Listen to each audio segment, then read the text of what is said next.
Now, distinguished secretariat, because it is MUN which you have organized, esteemed chair, and dear delegates, it gives me immense pleasure to stand before you, rather such a talented and dynamic gathering which is there for MUN.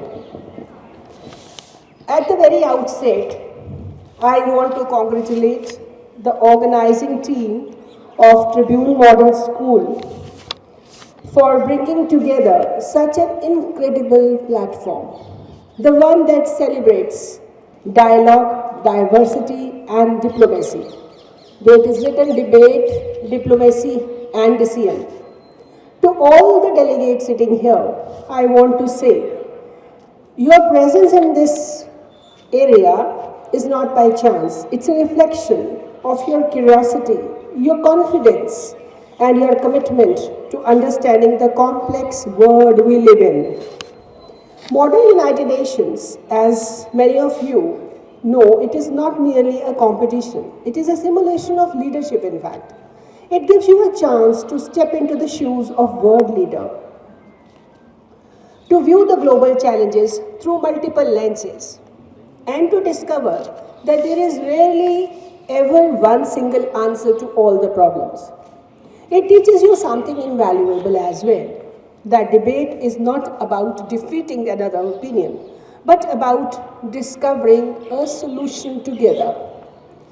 When you sit in a sessions, you are not just representing a country. You are representing an idea.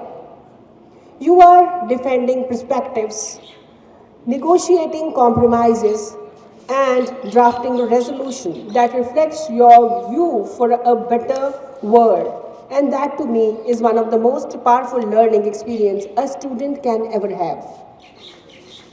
In the world often divided by ideology, politics, and power, the event like MUNs reminds us the importance of conversation. The art of dialogue is what sustains humanity these days. It is what transforms conflict into a cooperation and dissent into development. When nations stop talking, you all know, it results into a war.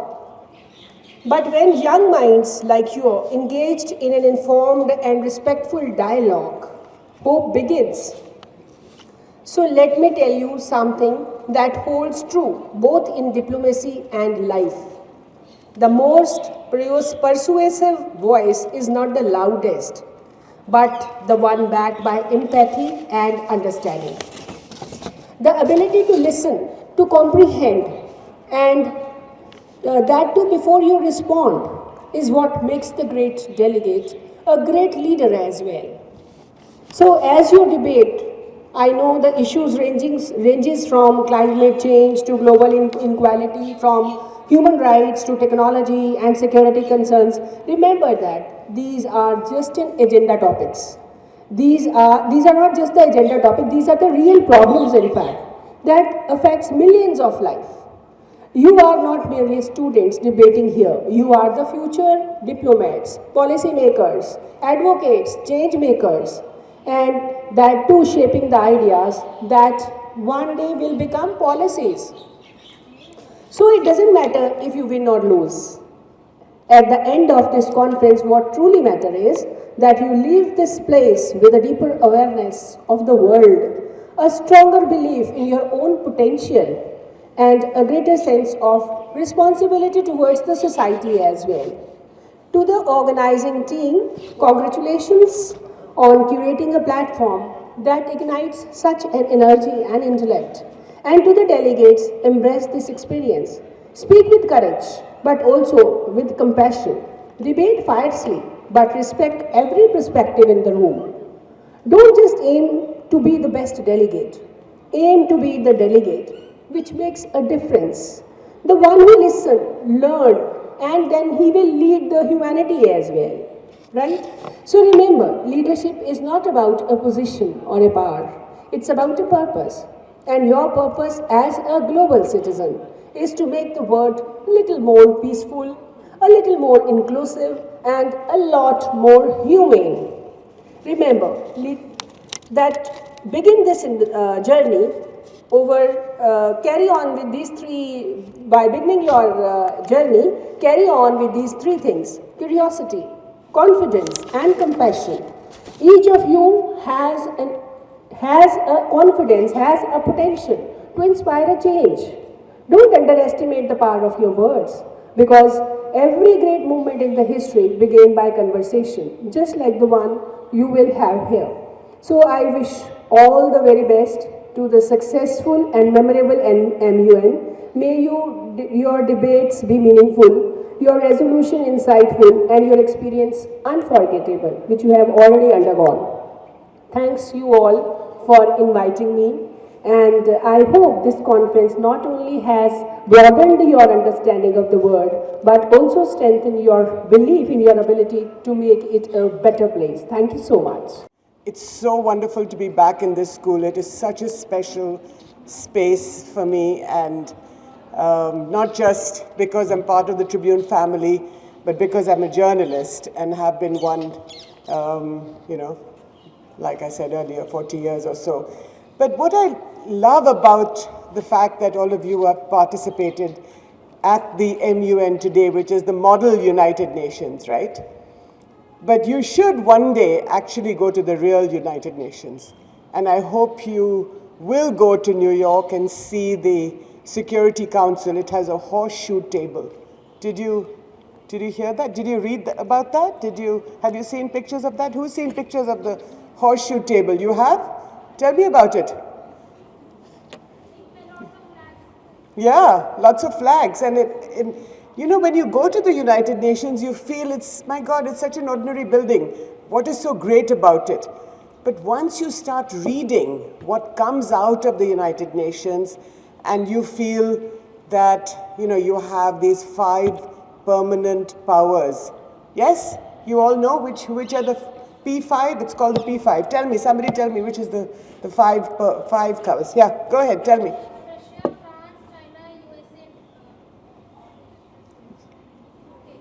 Well done. Excellent. Well done, my dear. So these are the P5 countries, as you have all, studied, talked about, discussed, debated these last last few days, which make the rules for the world. Now that's one of the reasons why India has been very, very keen on becoming a member of the United Nations. I'm not sure how that's going to, I've reported on this actually for many, many years, the various processes.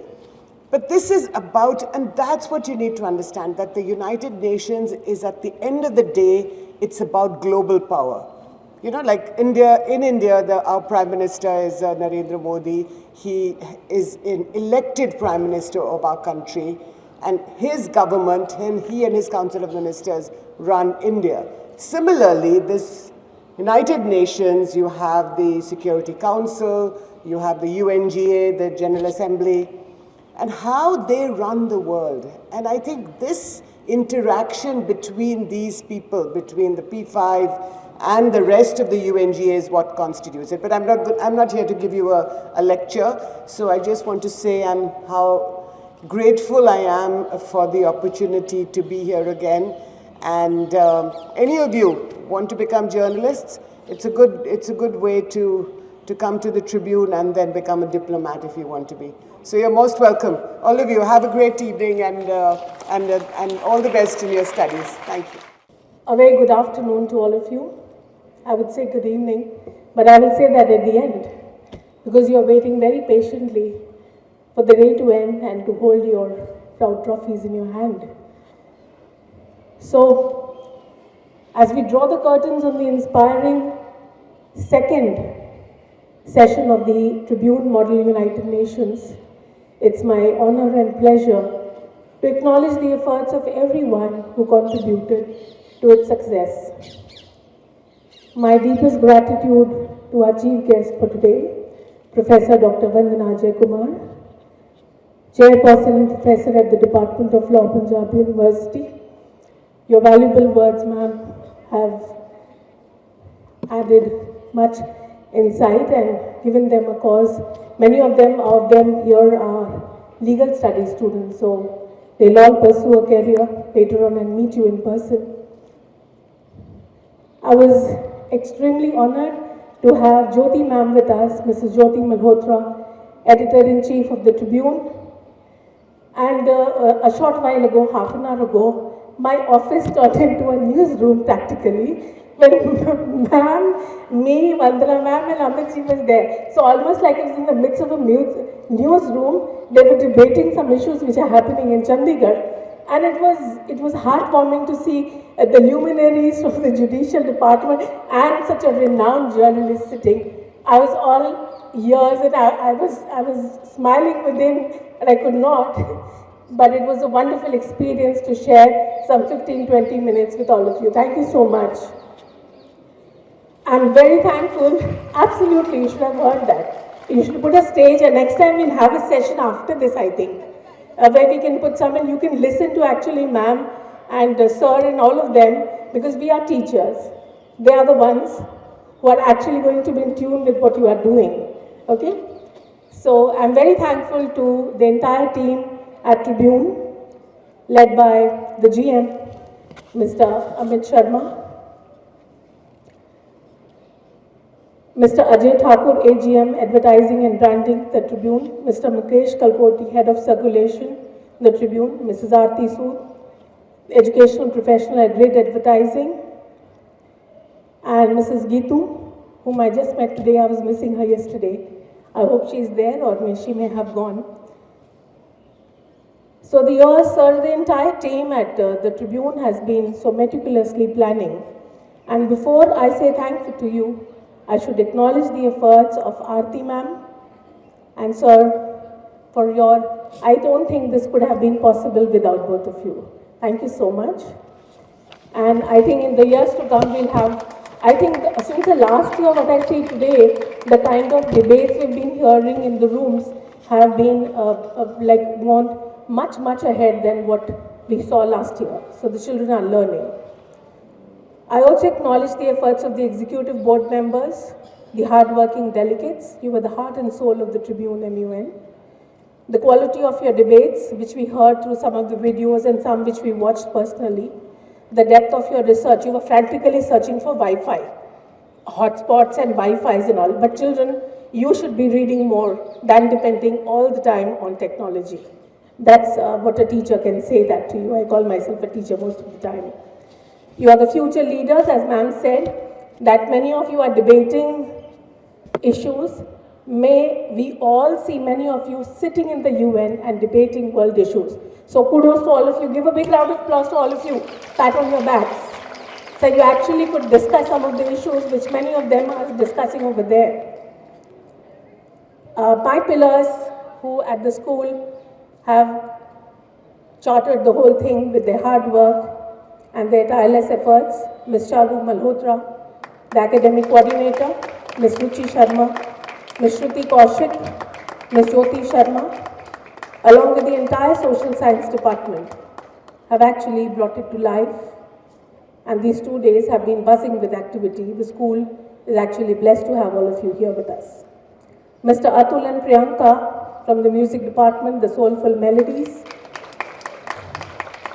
Ms. Sapna and Mr. Sanjeev from the art department for adding the colors to the event, my strong admin department, and my dedicated Group D, my sunshine staff, who works tirelessly. They'll be working today till 9 o'clock to set up the school again for tomorrow. We have an exam tomorrow. So, to all of them, my deepest gratitude, my acknowledgement, and to all the students over here. And I was asking my students, how was it today, this time? So they said it was wonderful. One was sitting in one corner writing something, frantically asking, Wi-Fi de do, ma'am, please, Wi-Fi de do. So, I love that spirit in all of you. And I love you all for the very fact that you participated. Even for the first time, you mustered up that courage to compete with the best schools of the Tri-City. And well done. Thank you all for fostering an environment of learning, collaboration, and critical thinking. We hope to welcome you all back for MUN 3.0. Thank you and Jai Hind.